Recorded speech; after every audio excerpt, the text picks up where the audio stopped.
Hey everybody, welcome to This Week in Android. I'm your host Ashley Esqueda, and hey look, the Google person that I had promised a couple weeks ago, you made it. I'm so excited.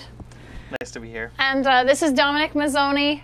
He is the creator of Ringdroid, and which is our app of the week. So, and you'll be here with us the whole show. So, really appreciate having you. And as always, my co-hosts. We are here. We Mark would not Jeffrey. be anywhere else. Yep. And Jeff Ammons. Thanks for you guys have coffee, like you're so laid back there. It's like it's a talk show or something. I feel like this is the view, like for Android. It's weird. Oh, thanks, Crypto Venom. He says we love Android in the chat room. We do too. So obviously, I feel like we're going to talk about like a new phone every single week because at the rate that they're releasing different handsets, like obviously the big news this week was the Droid Incredible, the world's worst kept secret in mobile, finally announced. HTC and Verizon finally got out there and said, all right, it's real. All the leaks that you saw, the pictures you saw, it's exactly what it is. We're looking at Android 2.1 with Sense, and it's a little customized HTC for what I've heard. Yeah. It's got the 1 gigahertz, which is now sort of becoming the bar at which phones are now entering the market. 1 gigahertz Snapdragon processor. They've got a friend stream for Flickr, Facebook, and Twitter. We're looking at Leap View for quick access to all 7 of your home screens on Android. 8 megapixel camera, dual LED flash, really nice. Yeah, that sounds pretty awesome. AMOLED screen. Very nice. Very pretty. Very Optical joystick. They're now switching over to the optical stuff. Integrated GPS, proximity sensor, all that stuff. So I have to admit, I was wrong. I was so wrong last week. We showed last week. We basically and I said this can't be this looks like the Evo. You thought it was an Evo that was like retouched up or something. Yeah, that was like a little smaller, and I was just like, well, I think it's the Evo, but I was wrong. In fact, it was in fact the phone. It was the Incredible. I was expecting to look more like the Desire, and so from what I had heard. Right. So, but I was wrong. Is it mea culpa? Yeah, it happens every once in a while. What are you gonna do? Yeah, it happens. And it's got the red battery and very Verizon. Like that's kind of cool. Yeah. I like it a lot. So. Not AT&T, so we nope. like that. Yeah, no, it's not on the AT&T network. I had to get a little dig on it, my Sholy dig on the AT&T. AT&T, I know. It's not necessarily Apple. Like it's just AT&T's network is just really, it's just not there. Horrific. It's horrendous. I mean, it's just bad. Word for it. So, but you know, the thing that surprises me about this phone is usually we see phones announced months in advance of their release, and this one comes out in 2 weeks. You can go pick it up on the 29th of April. Yeah, that's kind of shocking for me. I was expecting a couple months lead time or something like that. Right. I kind of prefer it this way, though. Do you? Okay, although, so you I mean, prefer it this way. they have been leaking stuff for the last 2 months or whatever. I don't know how long it's been. But you prefer the official announcement and a quick engagement, pretty much, so to speak, before you marry a phone. Yeah. Don't you think the leaks generate better buzz anyway? Yeah, probably. Yeah. Because then you get so many different versions of the rumors, and people are trying to track down which ones are true. People are talking about. I yet to hear anyone admit that they're actually leaking things on purpose in order to generate the buzz, but it seems to be working anyway. Yeah. Well, it seems to do in every other industry. Do you think this speed is related to the fact that there's so much competition in the Android space for handsets? I think so. I think so too. I mean, that's and also, I'm guessing, but that's what I would think of that. With the Evo coming up, I think a lot of, it's in the same family, but I definitely think that in terms of releases, phones are being released so quickly right now that it's just a matter of, I think that the idea is to keep the excitement going for 2 weeks as opposed to letting it die off after a couple of months. Right. And so, because now, when this got announced yesterday, I had 6-7 people text me, friends, good friends, going, "Oh my gosh, this phone is so amazing! Like I'm gonna go get one." Like the second, because I had a friend who was like, "I'm thinking about getting a Droid," and I'm like, "No, just wait. I just read the signs, read between the lines here." Well, that's an interesting point because once you get one of these phones, you're not gonna get another one for a while. Right. Yeah. You're not just gonna keep buying them unless you're Jason Calacanis, in which case you'll buy 5 of them the next day. Yeah, exactly. But nonetheless, most people will they'll get the phone, they will not upgrade it, they'll just hang on to it for a year. A year at least. Yeah. With Sprint, they have, if you're a Premier member, you get the $150 rebate every year. Yeah. And so, which is great. Love that. Yeah. Thank you, Sprint. That is pretty cool. I'm a big fan of that. But a lot of places, up in Canada, it's 3 years. People have to wait 3. Their contracts are for 3 years for a phone, Canadians. which is insane. Like who? Yeah, but I that's couldn't Canada. wait that long, like to upgrade my phone. Like I need a new phone. Like I feel like I need a new phone every 6 months. My fiance's always like, "Oh, you're so obsessed with phones. Like you always want a new one." Well, you only have to show about. I know. I'm like, it's all about like I love the idea of getting like I like to upgrade stuff all the time. Yep. So, but I definitely think that again the magic price point, $199 after rebates. Yeah. That's the sweet spot I think right now. So it's going to be a huge hit, you think? Huge. Bigger than the Nexus One, you think? You know what? I actually feel like HTC took a lot of wind out of the Nexus One sales because of, like, I know that we talked about last week how a lot of people were saying that there were some problems, and I know that there's been a screen issue. Like they're saying, like it's sort of reversed, the axis reversed on some of the touch screens. Have you had any? No, You have a any Nexus problems One, at all, so. yeah. But If you look at the sales, it's like if you compare iPhone to Droid, it's actually they're pretty comparable recently. But then you look at Nexus One's actually very small in terms of sales. Yeah. So really, the Droid is the one that we should. Yeah, like Droid has been the one to- that's gotten the big marketing push. Yeah. I mean, Nexus One is so different. I mean, with Google selling it directly Yeah, and without definitely. sort of the presence in all of the stores. I mean, Right. still most people are buying their phones by walking into a Verizon brick-and-mortar store, store, a T-Mobile right. store, Yep. and that's really what's driving the sales. So I don't expect.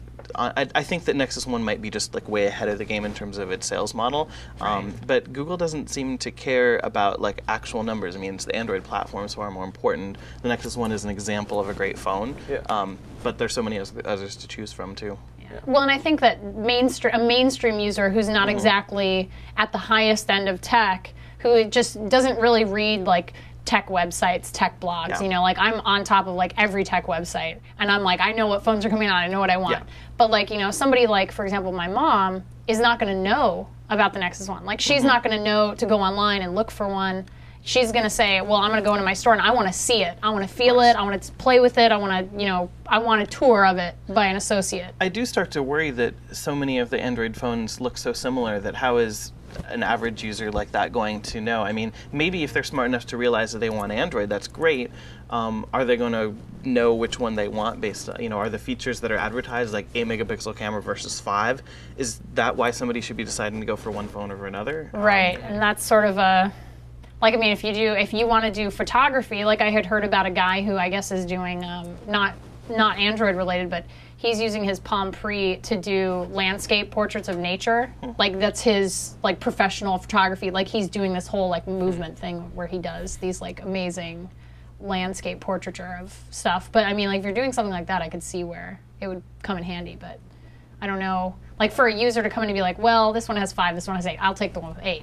Like it seems. I mean, that's something that would not surprise me to hear inside a store. Sure. Yeah. But Really, just the point is that there are often a lot of differences between the phones, but they're not quite as apparent sometimes. It's a lot harder to dig in and see which one is really a stronger phone overall. Yeah. Like when I showed up to buy my Droid at the Verizon store, I went on the first day, and I just walked in the store. I'm like, I'll take a Droid, and the guy's like, do you want to like look at it, play with it? I'm like, I've done Like, so no. much research on this thing. Just give it to me. yeah. And so it's like that's kind of a testament to how people actually shop for phones. Like they're gonna go in, they're gonna play with it, they're gonna see what it looks like, and they're gonna make a decision based on that. They'll leave. They'll come back a week later. You know, like that's the no, but that's the same. I have the same problem. Like where you walk in and people like they're shocked that you don't want to actually just try it. Like I walked in, I was like, like when I got my phone last year, I was like, that's what I want. I'll take it. And they were like, you don't want to look at any of it. Nope, that's what I want. I've done plenty of research. Yeah. I've been waiting. I've been reading blogs for weeks and weeks and weeks about this phone. I'm ready. Give it to me right now. Like that's it. Yeah. So, but I definitely think I like in terms of marketing, like I really think that you're going to see the Incredible get tons of marketing, like the Droid did. Yeah. And because it's the Droid Incredible, it's actually the Droid Incredible now. It's not the HTC Incredible. And Really? So will they? Do you think they'll market it towards guys again, the same way they did with the Droid? you know, I was talking to a friend about that because she was saying she's like, it's just so ugly. Like it's again, like she's like, I don't like the form factor, and I think that barely they're now sort of getting into this. Like I think that just from the renders and the picture that they have online, I think that they're getting to a more unisex phone, like the iPhone, very unisex. Yep. And it has the same. It's very reminiscent of that iPhone factor where it's like either a man or woman Not can bad. use We it. went 15 minutes without talking about the iPhone. I know, God, we went like 15 whole minutes. But I definitely think that like they're saying on the Verizon store, there's already accessories like case accessories that have like gradients on them, and I think they're going to go for a more like, here's a unisex phone, customize it. Yeah, that would make sense. Yeah. That would actually be smarter, I think. And I think that that's a really intelligent thing for them to do. Like, Yeah, I somebody agree. told me on Twitter this week, I'd mentioned the Droid Aeris, and he was like, I work in a Verizon store, and every time a guy buys a Droid Aeris, I tell him they bought the girl phone. It's like the Miata phones, isn't it? It makes me laugh every time I see that. Yeah. I'm just like, yeah, you're like, it is kind of like, it's a little bit curvier, like Yeah. it's softer. So Yeah, you don't want to be, if you're a dude, you don't want to have that phone, sorry. Yeah. And I thought it was really interesting how they described the Incredible. Like, if you look at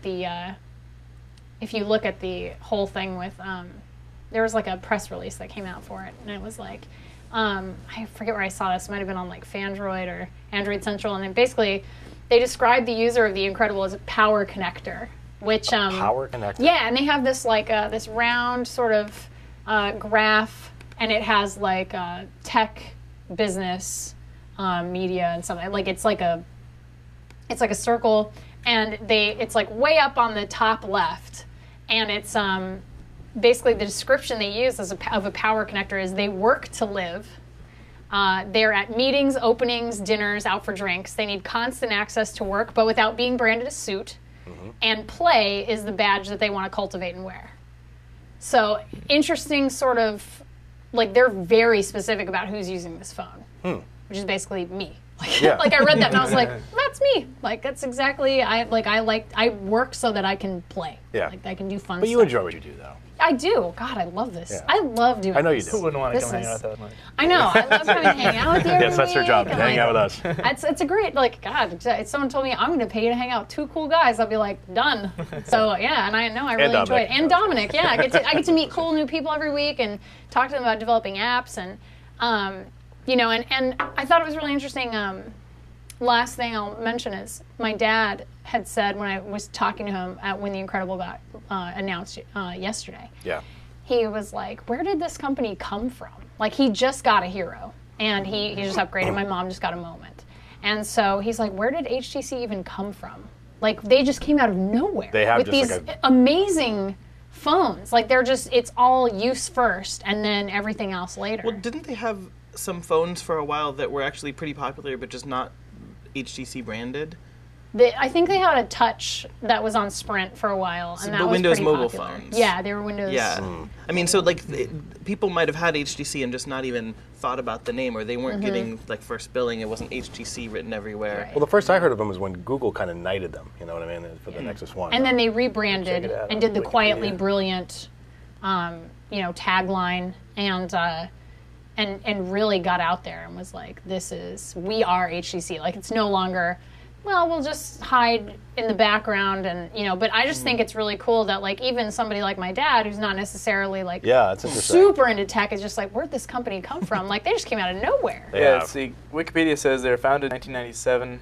Yeah. And they used to do Windows Mobile. In 2009, they shifted to Android. Yeah. So it's possible they always had good hardware, and they're just now shifting Now that they're to shifting a good to set of software, and so Right. people are hearing Yeah. it from them. No. Yeah. So I definitely think that we're going to see, obviously, The Incredible poised to do battle with the Evo this summer. I don't know how much you can really do battle in terms of 4G versus 3G, but for Yeah. most of the country, they don't have 4G yet. So I think that even if it was, I mean, it's a bigger screen for the Evo. It's a 4.3 inch, which is huge. Like, I didn't realize how big that was until I went and saw the HD2 Touch. Like, I saw that and I was just like, oh my God, this screen's gonna be 4.3 inch. This is insane. Like, it's giant.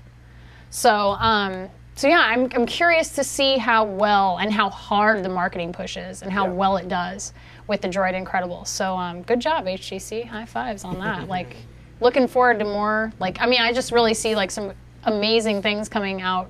And I've heard that they're working on an Android tablet as well. That's what I'm interested in. I mean, we all got our iPads now. Yeah. And now that Well, Apple some of has us made the don't. iPad and the concept of a tablet a household item, like Yeah. I mean, they've basically opened Pandora's box in terms of. It makes you want, I mean, I've had an iPad now for a week and a half, and already I want more. It's changed your life. Yeah, and in some ways it has. I mean, I would say it's changed my behaviors in some ways. Well, was it the president of was it Iceland? the one with the volcano, he's been like running the country from New York from his iPad. Is that there was so? an article I didn't about know that that. today. Really? About how he was like sitting at. Is there an app for that? There must be an app for that. Like Dictator it's a 1.0? secret app. Like some crazy like Move the volcano army here. management. It's crazy. Like The volcano is an accident. Volcanoizer. Yeah, I can't believe. Oh, the president of Norway. Okay, there we go. Okay. One of our illustrious, intelligent President of readers. Norway. Yeah, president of Norway, dude, because he can't get back to his country because of all the volcanic ash in the air. So he's been running the country from his iPad, like doing that, and like check his emails and stuff, and then He's just watching Netflix. Not He's voting. I For know that guy. exactly. It's the just like volcano thing. Forget about it. so, but yeah, and then we have somebody giving us a whole bunch of information on HTC, fastest growing companies and one of the fastest growing companies in the mobile sector. Remarkable recognition, absolutely. So just really good stuff. They have that app. I think it's called Pocket God. Very nice. Yeah, good. Pocket Dictator. Exactly. Well, you know what? We're switching it up a little bit this week. We're not going to wait to do the news. We're going to give you your news right up front. So, Mark, let's do the news.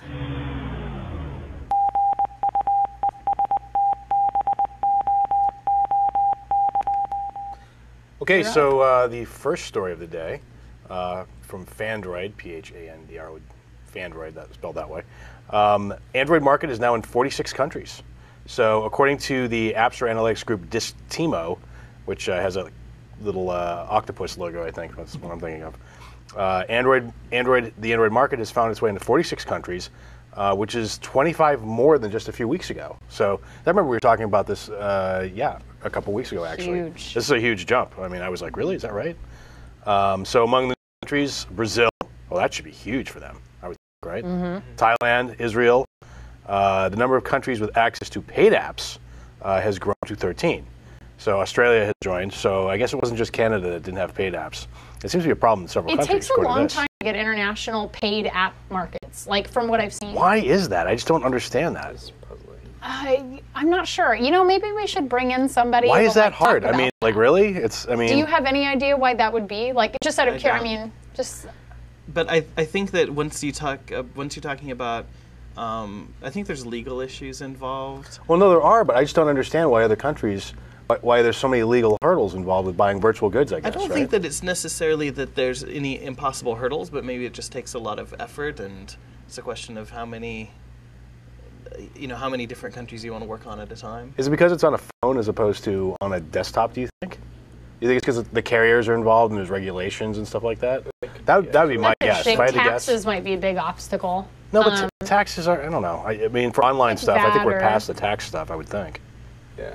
But I think it's because telcos are involved. That's It's got to I'm be, because guessing. you can download something from any country you want. Yeah. Yeah, I think the telco. I think that's There's probably regulation the that big, they have to, yeah, like, the regulations untangle. and like even in. I mean, the one thing that we talked about last week was in the Android market in South Korea, they took away all the games Right. because they weren't being approved. They have to each individually be approved, and so Google decided then we'll just pull games from the South Korean Android market because it was just easier. Yeah. And that way they wouldn't get in trouble. And so I think that in terms of that, like different countries have different regulations also for telco, but not only for telco, but for other things. So they might just say, well, no R-rated apps, no Right. X-rated apps, whatever. And so that also takes a lot of time, Yeah. maybe. I know Australia has a bunch of regulations on software, so Okay. like They're trying to it's add a pretty lot more. horrendous. Yeah. Really? It's pretty ugly. There's been a lot of news about Australian internet filtering, but I think it's still sort of a hot debate area down there. It's people who want to regulate content on the internet more than is really possible or is just the norm anywhere else. But yeah, we'll have to see what happens there. I'm sure that would slow things down. To keep an eye on that. Yeah. I did not know that, so thanks. Yeah. I'm like, now I want to. Mainly with games, but they're also doing internet censor or talking about internet censor. Huh. Yeah, it's not pretty. Yeah. Okay. Next story. 38,000 apps in the market. Nexus One is bringing in profits. Yeah, So Nexus One is we were actually talking about the. They did say they were It is Because profitable. Google, they had their earnings call, I think, yesterday or today. It must have been yesterday. So Google's earnings are up for this year. What a surprise. They're doing very well. 5.06 billion this past quarter. Quarter. I love it. The 19% increase. This was a 19% increase over last year, with Android being a significant part of it. I'm trying to see here how significant. I love this part of this news article that says that basically from last September to now, the Android market has grown 28,000 apps. That's insane. Since last September, which is they had 10,000 then, and now they have. Yeah, there's very little doubt that marketplace is every bit as vibrant as Apple's. Yeah, even though the number of apps are lower, it's catching up very fast. Well, but I mean, because people started writing farting apps for. Yeah, right. Yeah, exactly. Well, that's true too. It doesn't really mean I don't think it necessarily means much about quality. Yeah. I mean, back when they're under 10,000, there were some amazing apps, and you know, I mean, there are more and more good apps all the time. I think there are more sort of uniquely amazing apps probably still for the iPhone, but it's hard to name a category where there aren't like outstanding apps for any area of productivity or gaming or something like that. There are good apps. Have you programmed for both devices? I've done Mac development. I haven't done iPhone development. Okay, but you play around with Cocoa, I imagine. Yeah. Objective-C. So, would you get, based on what you know, is it easier on one platform versus the other, or what would you think? No, I don't. I think for some people it might be. It depends a lot on what you're trying to write. I mean, Cocoa's a great API. Android's a great API. I think that both have strengths and weaknesses.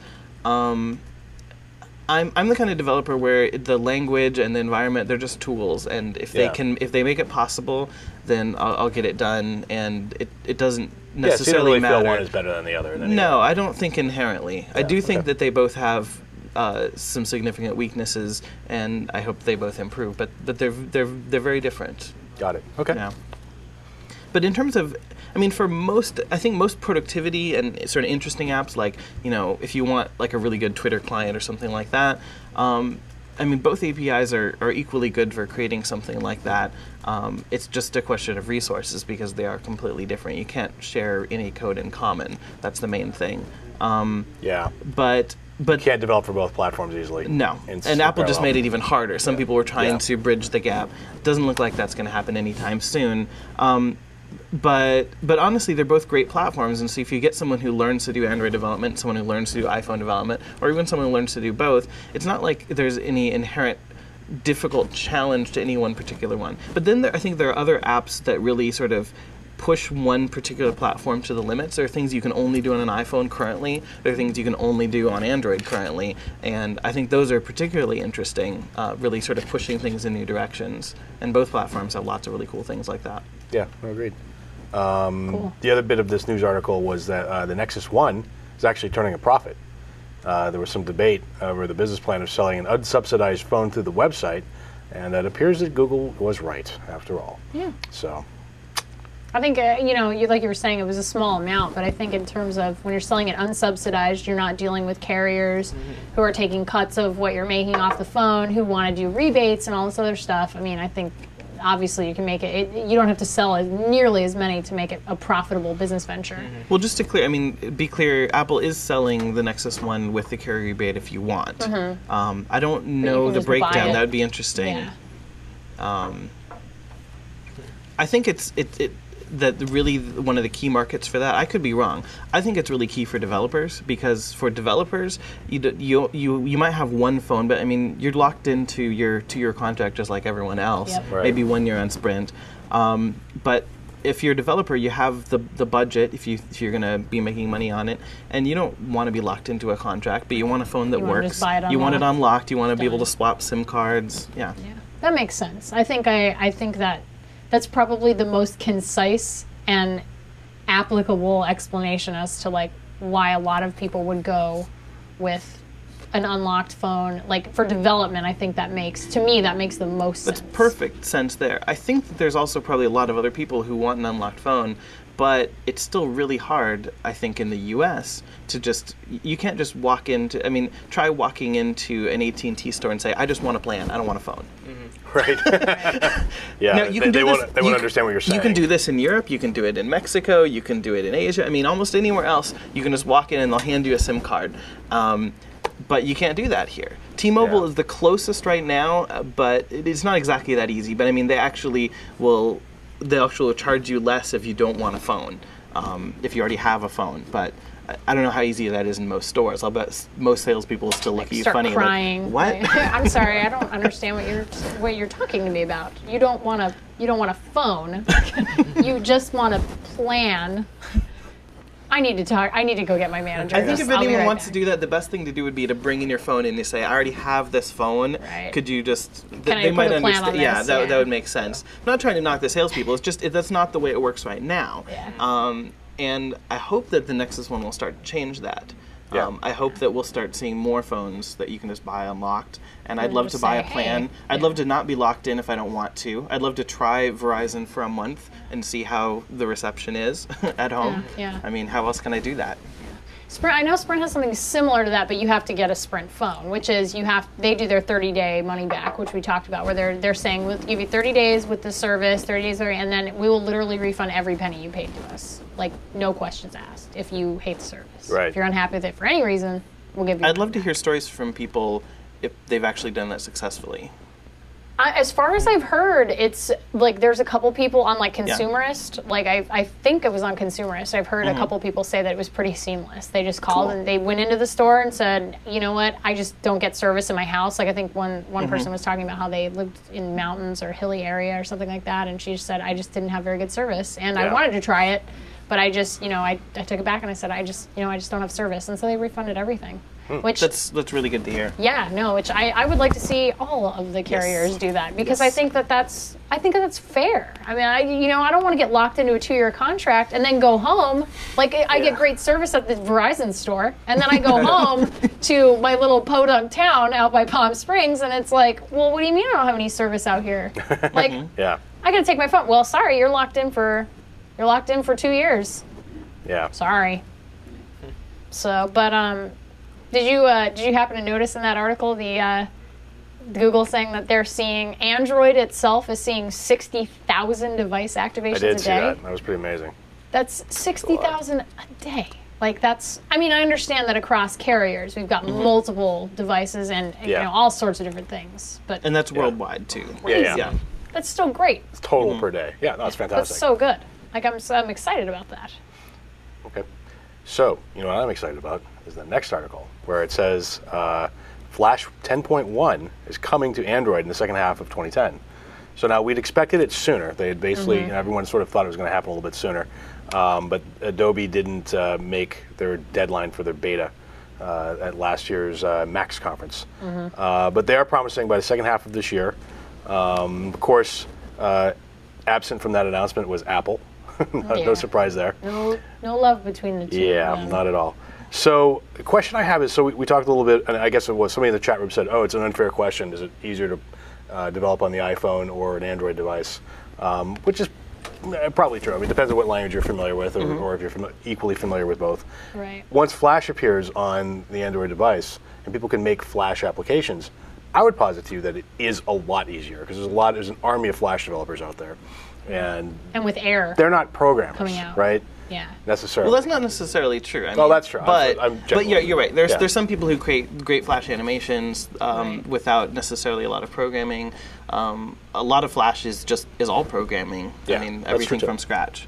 It runs the whole gamut. But it's true. I mean, if you're already a Flash developer, if you already have, and Flash already has sort of an ecosystem of tools and community and all that. So yeah, if you already know Flash, you already have some cool things in Flash, you could port that to Android just like that, no question. Right. And now, what do you? Pretty good.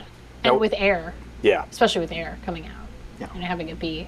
Well, the point is multi-platform. that suddenly there's a lot more. There's a much larger base of developers. You've just all of a Matured sudden base of absorbed developers. a large amount of Yes. exactly. I mean, just by having it available Yeah. as a development platform, you're just opening the door to a whole bunch of people who've been doing Flash for years and years and years, as opposed to people who are just starting with Android like a year ago. Yeah. I mentioned this to my friend who has an iPhone, and his response was, "I don't need Flash anyway." I'm like, you're in denial, man. I just I'm No, like you I, do need I Flash. get like I wonder about that because like I appreciate that HTML5 is I will give credit where credit's due. HTML5 is great, but like I see Flash everywhere on the internet, and so I can't imagine having like I'm excited about having Flash. Like it's been hard to not have it on a phone, but like once we have it, I'm gonna look at a phone without it as like, what is this? Like, Yeah. this is. Well, you got to admit though, you still go to some sites and you discover that the site is built in Flash, Yeah. and you cringe because you know that you're going to have to learn how to interact with their scroll bar. Right. And and That's so true. now on the one hand, like I really like the fact that, I mean, I think that it's been a good thing that mobile devices have gotten so powerful they can browse the web, but they haven't had Flash, because it's forced some websites to rethink whether they really should be building their entire website in Flash. Flash. Right. That's It means true. they're harder to search, they're harder to use on a small device, they're harder to use on a slow computer. But something like YouTube that uses Flash, I mean, the site itself is not Flash, but Right. YouTube is completely inaccessible for the most part If you don't from the have iPad Flash. or an the app. iPhone. Yeah. Well, I mean, that's why they created YouTube apps. That's a special case, because I mean, video is I think a different case, and for video there are other methods. But I mean, for smaller video sites, there's no question you can't access those. I think people will still realize, like, if their site's unusable from a mobile device because it's written in Flash, like, even if Flash is working, I think people will still realize they have to find something Yeah. else. But I agree, though, as a device owner, I mean, there have been times when I've wanted to do something from my phone, from my browser, that I wouldn't normally want to do on a small device, but that's all I've got. I'm Yeah. like, I want to look up something on this website, and like, but there's Flash. Like sometimes Right. I need to do. feed my fish bill fish, and I can't do that from my cell phone, and then they get It's a sick problem. and die. It's a problem. That's a huge problem. It's an epidemic. It's a huge issue. People can't feed their fish bill fish. Flash, Very saving sad. lives. Yeah. Saving fish Moving lives. right along. I know exactly. Oh, So Google is reportedly working on its own Android-based tablet to compete with the evil Jobs machine, which, yes, I did bring it with me.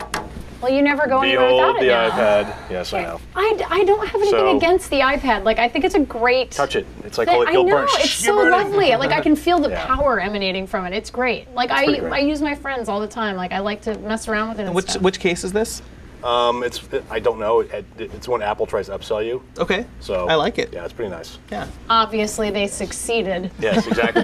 I'm not touching that. I know he hates it. Just he like, I might don't burst wanna into touch it. flames. No, I if didn't play with one the other day. Yeah. His Yeah. skin's gonna start So let me boiling. get to the Android version of this. So basically, Eric Schmidt was at a party here in Los Angeles, and apparently he was I don't know, talking Yeah, a little bit, yeah, I heard about this. and it sort of slipped out. He was talking to friends, and he said that they're working on an Android-based tablet, and they're experimenting with it in stealth mode with a few publishers, basically for books and magazines and content. So pretty much what the iPad is, right? So. Which is pretty cool. Which is like like the Nexus a super One Kindle. version of a Yeah. tablet. Like, it's kind of neat. So basically, the question is this real? So basically, like a Nexus One of tablets. So, Yeah. question is this real? Do you guys think this is really happening? I mean, I guess you can't really comment, but Well, I work at Google, but I don't work on Android, so Yeah. I don't really have any insight on this. Yeah. I say it's definitely. It would be surprising to me if it wasn't real. yeah, I agree. It would shock me because they've already shown, like especially with this week, they've already shown that they can be profitable with Yeah. the Nexus One, and so I think in terms of that, obviously the next step would be to go forward and make a tablet. The interesting thing for me was that they're using Android versus the Chrome OS. I Yeah, agree. that is interesting. Yeah. I'm not sure why they're doing that. Do you Probably have it's any just- insight into that? Why they would do that? Well, the only thing I can say is that Google's publicly said that they believe in both Android and Chrome OS, and that they think that they're different. They're both interesting approaches, and that they're going to move forward with both for the near future. That's really Perhaps with a tablet, it's more like because of the Android marketplace, things like apps. Like, I mean, I think that the bar has been set very high Yeah. by Apple. I mean, it's not insurmountable, but they've done very well with what they have made. Yeah. And I think that in terms of that's also an interesting point. Mike Full says Chrome OS equals full online. Android works offline too. Yeah, well, I mean, here's the interesting thing. Remember when Microsoft tried to they had their Windows product, and then when they moved down to Windows CE for mobile devices and sort of smaller devices, and it basically was a failure. I mean, when Windows CE was never really caught on the same way, the way Microsoft wanted it to. So maybe the idea of having right tool for the right job, the way Google's going about it, is the right answer. And Do they you don't wanna think that repeat- one of the people in our chat room has said can't see why they won't merge them eventually. Do you think that would be something they would consider in a few Merging years? operating systems is not the easiest thing in the world. Maybe just ideas, like things that people really love about Chrome, being integrated into Android. As if Android really takes off and people don't exactly accept Chrome as much, people really like Chrome, and I think that. Well, that's the cool thing about having some sort of variance in what you own and what you're working on is you can pull ideas from one to the other, and they're both open source, so it's going to happen. So I think that both are Linux based. I think that's true. So it may be easier to merge. I'm thinking. Well, it depends on what you mean by merge. I mean, well, first of all, Chrome OS. The code is out there, but it hasn't really been released. There's no devices for sale running Chrome OS yet. So I think we have to kind of wait and see what happens once you actually see the real experience. So I would assume that a Google tablet would run Flash. Oh yeah. Especially when it comes out. Now, Steve Jobs, when he was talking about the iPad. No. Just no. just hear me out. Yeah. He basically said no, but the reason why he said one of the things people love about the iPad is the battery life. The battery life is insane, and Jason was bringing this up on This Week in iPad. 10 hours? Shows yesterday. Yeah, 10. It's 12. I've heard 12 and 13 hours, and I've experienced about that myself. So it's pretty impressive. Jobs said the reason why he didn't put Flash on Apple devices is because it'll chew the battery down, and it'll dramatically reduce the battery life. I would assume not just of Apple device. It's a flaw inherent in Flash. That's what he says. Well, let me ask you this. Is this BS? Or is this true? Well, I think if you want to take that argument, I don't think you should play movies either. Sorry, your microphone fell off. Yeah, make sure people can hear you. Why don't we just kill the Wi-Fi? That'll save a lot of battery. Exactly. Well, here's my question. In terms of screens, that's running an LED screen. Yeah. When AMOLED comes out for tablets, why not? Is that going to substitute the battery life you're saving on the screen, then running Flash for the same amount of time? Yeah, I think it's BS, to be honest with you. But. Yeah, I don't think that could be one reason, but I don't think that alone is a good enough reason. If users want to use up their battery by playing a movie or by playing a Flash game, and if it kills their battery, they should people should have the choice to do that. I can't imagine carrying around a tablet all day without some plug somewhere. I've never people always complain about battery life. Well, yeah, I know, and I think that's great. I can't. For me as a user, I can't imagine being out for so long without access to a plug. That battery life is never a problem for me. Even when the Pre came out last year and everyone's like, oh my God, this battery dies in 4 hours. It was terrible. The battery life was awful right at first.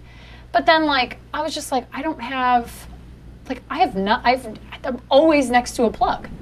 I should have one installed on my arm. I'm always near a plug. And do you use a car adapter?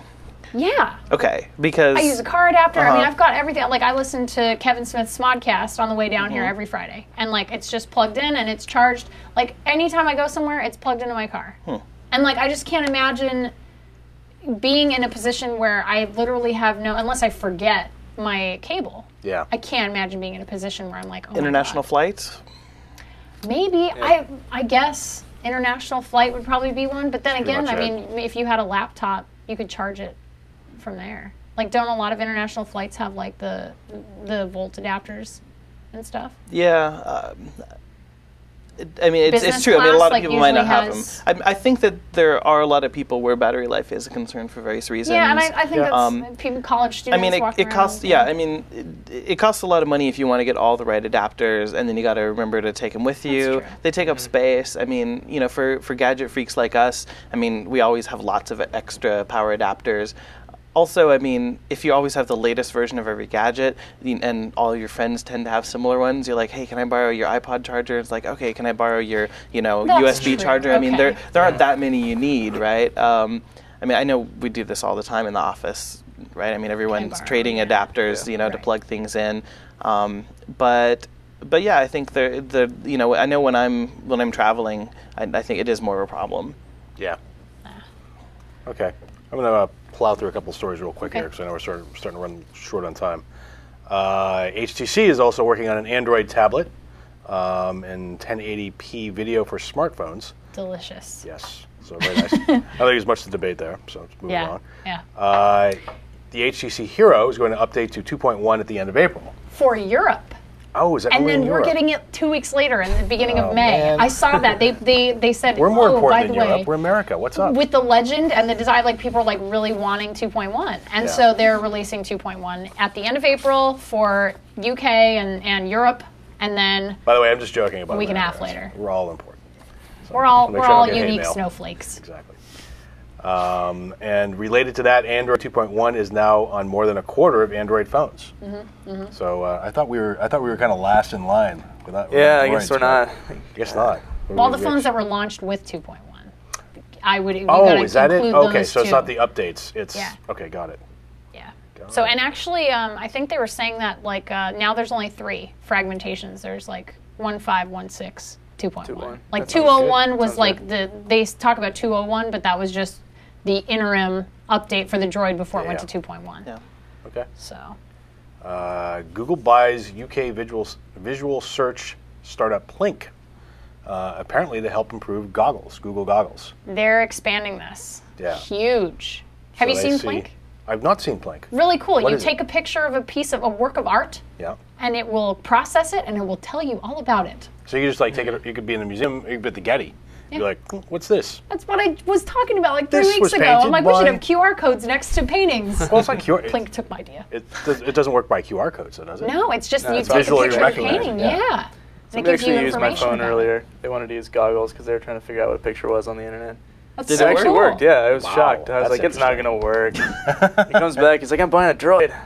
Like, so it worked. Wow, Like, all that's right, pretty then. awesome. Yeah. That's cool. Yeah. But they talk Does about sometimes. in that story. They take about they say what's going to happen with it, and they do a comparison to Google Voice because they bought Grand Central, and now Google Voice is huge. So, Yeah. I mean, this has a lot of potential, I think. Yeah, I think you're right. Okay, so next story. Your next Android device may be powered by Intel. Ding, ding, ding, ding. Intel Yeah, inside. interesting stuff. So I guess the love affair with Windows is over, or with Microsoft, or at least what has been for a while. But nonetheless, Yeah. so they're Intel basically sees that the world is going Android, at least in some fashion, and looks like they want to get on the action. So We'll see where that goes. We'll keep tabs on that, the Intel stuff. But I think that's yes. interesting. It's interesting they're headed that way. I guess it's just an announcement. Yeah, so they basically just announced that they've ported the Android mobile operating system to its smartphones on the Atom microprocessor, which is an Intel microprocessor. Yep. So, okay, Arcos readies Generation 8 of Android tablets. What's the deal here? It's a You still whole can't buy Android tablets. So how is it line Generation 8? of these I was wondering about tablets, and there's like they go from 3 inches to 10. Like Yeah, there's, and how it's all about the just same. release one, dudes? Yeah, like how Dudes, would we I just just want get one. one out?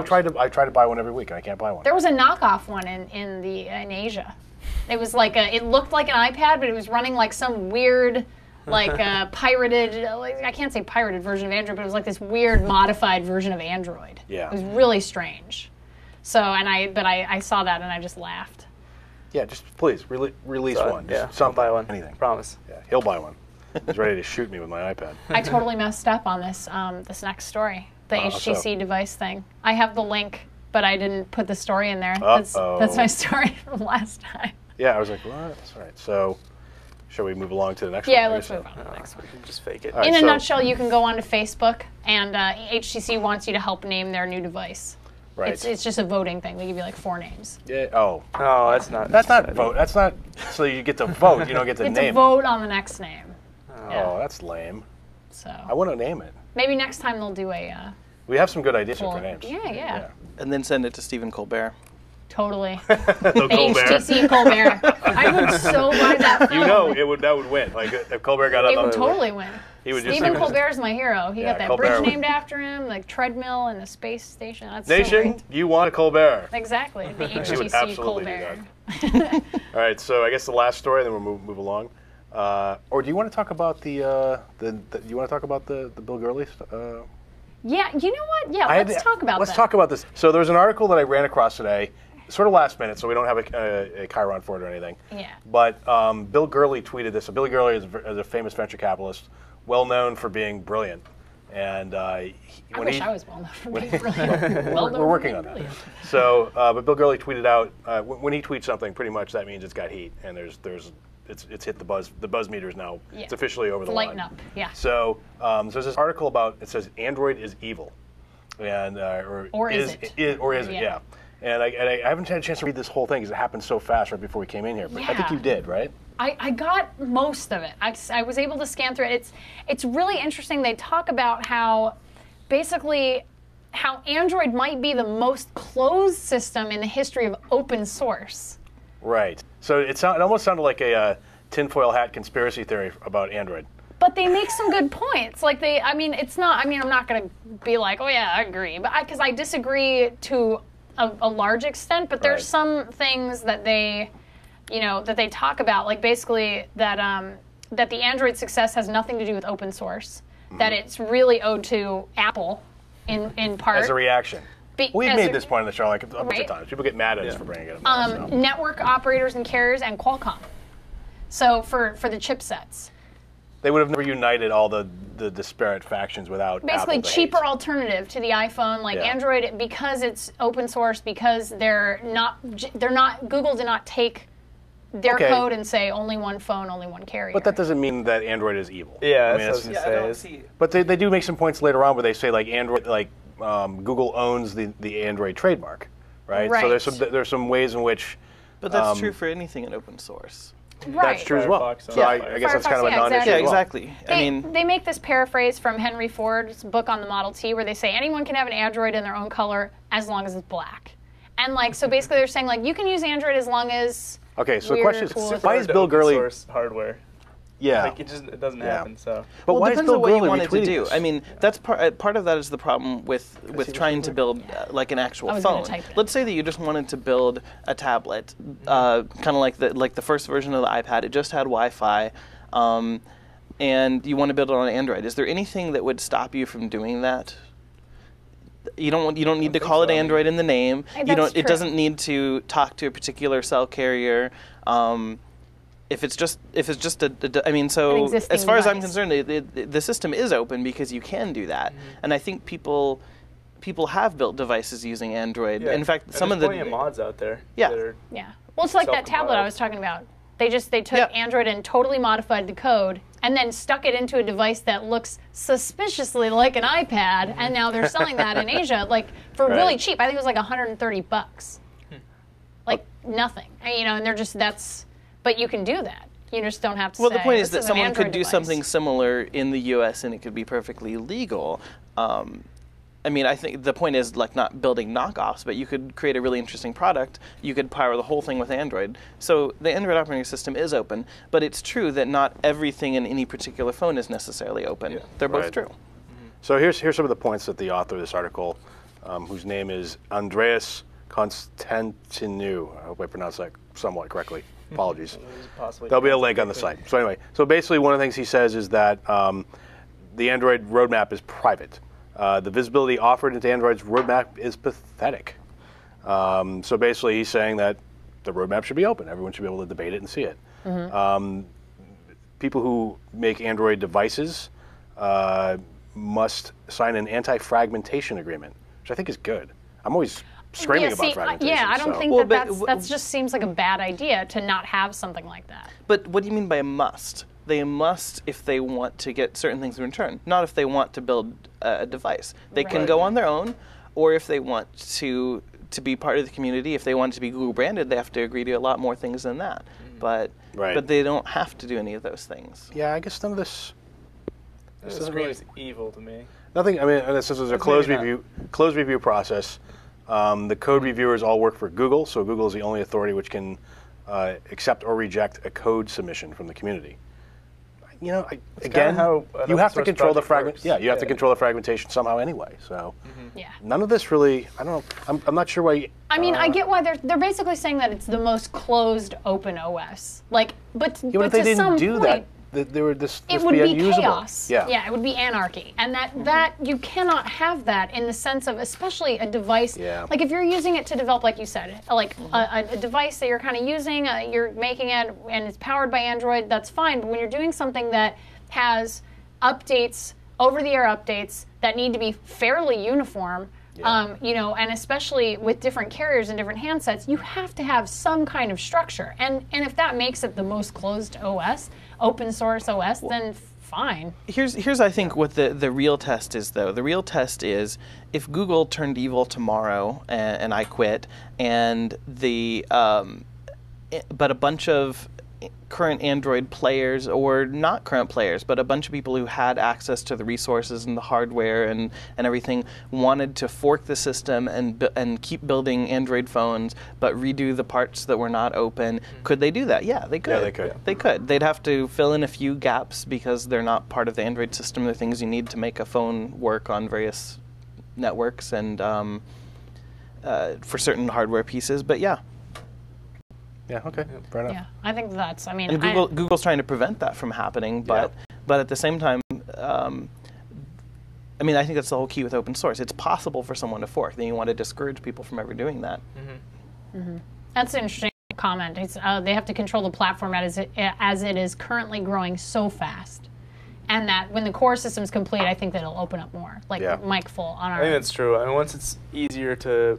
you know, make your own distribution or whatever. When we eventually get to that point, then people will do it. Yeah. But until then, there's so much knowledge required to be able to do that successfully that it's not worth it for developers to try. Yeah.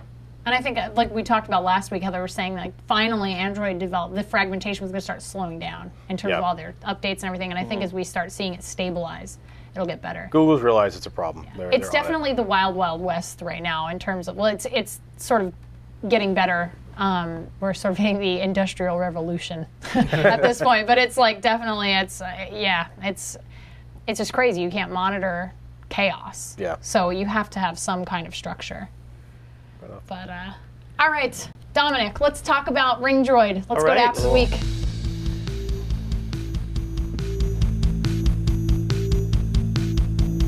So Ringdroid is our App of the Week this week, and Dominic has been kind enough to not only come on the show this week and talk about Android in general with us, but to also show off what Ringdroid does. And basically, for those of you who are uninitiated, it will record and edit sounds and also create ringtones for your phone directly in the handset, which is just super sweet. Like, that's so cool, and I can't think of anywhere else where you can do that. Like, usually you have to go online and you edit everything, and then you send it to your phone. Or pay 99 cents or more and download them right on the phone. All right, well, let's start with a quick demo then for people who haven't seen it. It's on the market and it is free, so you can just stop the podcast right now and go download it if you want. So I'm just... Go to the Android cam. All right, sure you're in the cam there. Yeah, and you can see, got a little bit... Okay, I'll move it down there. Hopefully everyone can see Perfect. that. So here's the main Ringdroid screen. Starts off just by showing you all of your music. And now it just comes with all this when I first download it? Yeah, no, wouldn't that be great? No, this shows whatever music is already on your phone. So if you have a stock phone, maybe you'll see a few ringtones that came with the phone. Some phones with different carriers are loaded with a little bit of sample music. Okay. You might have nothing. So what you should do is just plug your phone in via your USB cable and just copy everything. And there are a couple of programs that are good for that. Help me out. I'm trying to think of the name of the DVD John's program. I'll think of it in a second. But anyway, you can seriously just copy all of your MP3s and AAC files just directly onto your phone, and then they'll show up here. They'll show up in the music player, and almost everything almost all like music formats are supported here, and then you can just pick a song that you want to make a ringtone out of. So let's pick Carlos Santana's "Smooth" here. And pop this up into Ringdroid, and I might rotate it here for a little better experience here. And so then this brings up a little waveform editor, and really all we're going to do is just clip the song. We just want to pick the start and end point to make a good ringtone out of this. So we could just pick right from the start here. And so that could definitely be a good ringtone. Or I'm just going to show you how you might skip through the song and try to find an interesting part. So you can just grab the little slider here and pick the part of the song you want. And I know that the part I'm thinking of is a little bit farther along, so I'm going to move there and then hit play.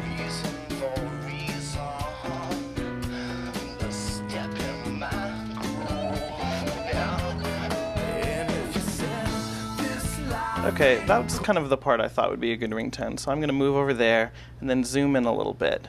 Now, if you're not used to looking at audio waveforms, this might be a little bit unfamiliar. But as you zoom in, you can start to see.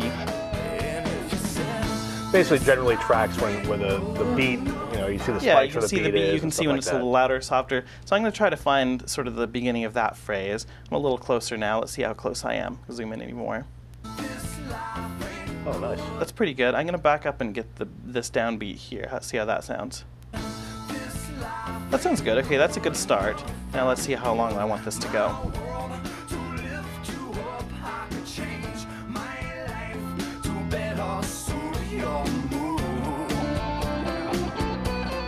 That's pretty good. I want it to go a little bit longer, so let's extend this. You have to have because it's so smooth. Exactly, Yeah, that's the best part. And then I'll show you a little trick here.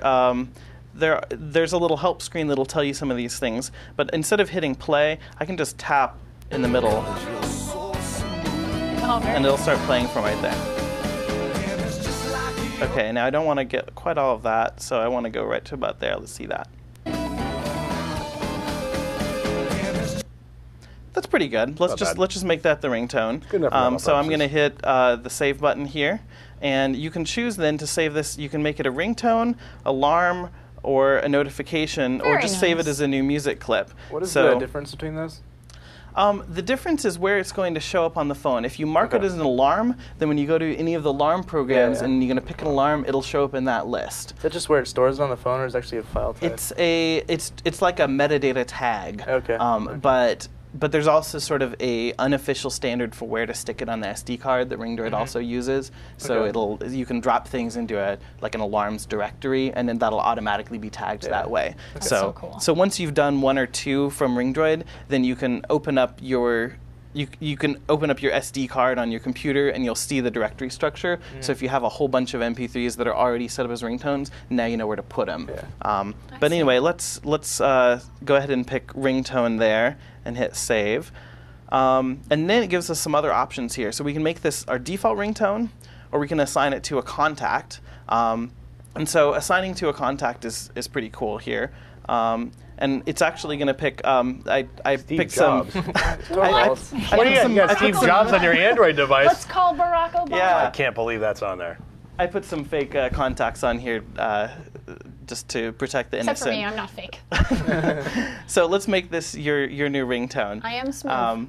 That is true. And so it's just easy as that, and then the program exits, and that's set as the ringtone. And if you go back into Ringdroid, then if you scroll down here, you'll see that now next to smooth, there's that new ringtone that we just saved. And so you can actually open it again if you wanted to edit that one further, or you go back to the original clip if you wanted to assign that to someone else. Now, of course, you can already assign ringtones to a contact or make your default ringtone using the settings.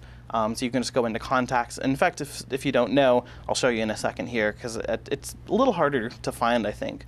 But Ringdroid will let you just delete a ringtone. So if we decided that the edit didn't come out just right, I can just long press on this ringtone and just delete it.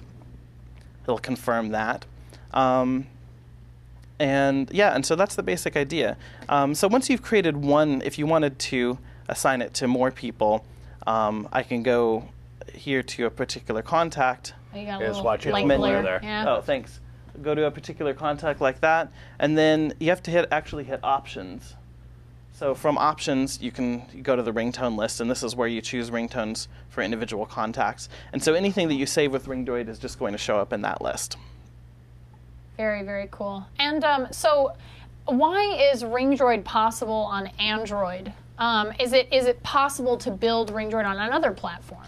It's a good question. And so one of the things that I was excited about when I first got the Android SDK was sort of seeing what's possible with Android that isn't possible with other platforms. As a developer, I mean, this is kind of fun, but I work at Google. I have a main job, I have main tasks. This is just something I wanted to do on the side for fun, to see sort of what's interesting and what's possible. And I had done some stuff with audio before, but really you could do a lot of this on other phone platforms. You could do the waveform editing and the sound and all of that, but there isn't another mobile platform that actually has the APIs to set something as a ringtone and to assign it to a contact and to things like, and just to access your whole music library and all of the metadata. In other words, sort Apple of integrate the whole won't let you do thing. Right now, there isn't a way on. There's no API on the iPhone that'll let you create a ringtone and save it directly on the device. Because they want to You keep can do it with everything locked up. iTunes. So there's plenty of other ways to create free ringtones, But not on the fly. device. Right, Yeah. on the fly on the device. That does make a big difference. Can you record your own ringtones? Yes, so there is a record button. You can also use any of the other sound recorder applications out there. Very There's cool. there are a few that have some nice features, but right within Ringdroid, there's a little link. You can just record something there and then trim it, and Cool. yeah. Very nice. Do you have any questions? I always feel like I monopolize our apps of the Right, I week. got my I have all these questions in. questions.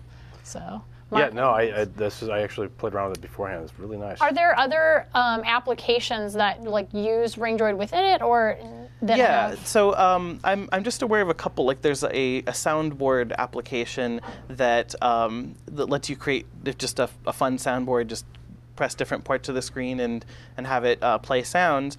And one of the things that they did to help people get sounds is they let you just tap on the screen and have it open Ringdroid directly as a way very to edit cool. it. And that's another thing I think that's really cool about the platform is that on Android, instead of sort of every app being separate, like every part of the operating system is pluggable. Like you can replace the home app, you can replace the phone, you can replace just about every aspect of the system. But similarly, that means that if that any application that the term for developers raises an intent to do something like to edit a sound, Ringdroid can respond and say, yeah, I can edit the sound, and then return that sound to that application. And so presumably other people could write similar applications, or if anyone has an application that needs someone to pick a sound. It's the same way as right now when you're in an app. You might see there's a lot more examples of this where you're in something where you need to pick a picture. And if you've installed more than one camera app or more than one gallery app or something like that, you might see a choice of several. Right. Very cool. Let me ask you, I actually have a question. Go ahead. How many downloads have you had with this? It's over 1 million. And how long has it been out? About? It's a while, well over a year, and I've continued to add features. And do you have much in the way of competition, or are you pretty much big man on big man? I was gonna say Android? you're just basically like So there's there are a couple of apps actually. So Ringdroid is released as open source. I'm not making any money off this, and because I'm a Google employee, that's pretty much the route that they want people to go. This is just sort of a fun project I'm doing at Google and on the side. Right. And so a couple of people have taken Ringdroid code and integrated it into other sort of ringtone-like applications. Yep. But for the most part, I don't think there's anything else really similar. I think it's good enough that no one's tried to compete with it. Yeah. I'm doing it on the side, so I'm not really moving as quickly as I'd like if I could work on this full time. Right, But right. I'm still hacking at it on the side. So I added a feature where you can opt in to send anonymous information about like the songs that you're creating, and so I've started collecting that data. And once I've gotten to finishing that code and open sourcing that, so everyone can see I'm not doing evil with it, I'm going to put up a website where people can see sort of what people are doing with Ringdroid, and it's Very fun to see. cool. And so far, it's collected.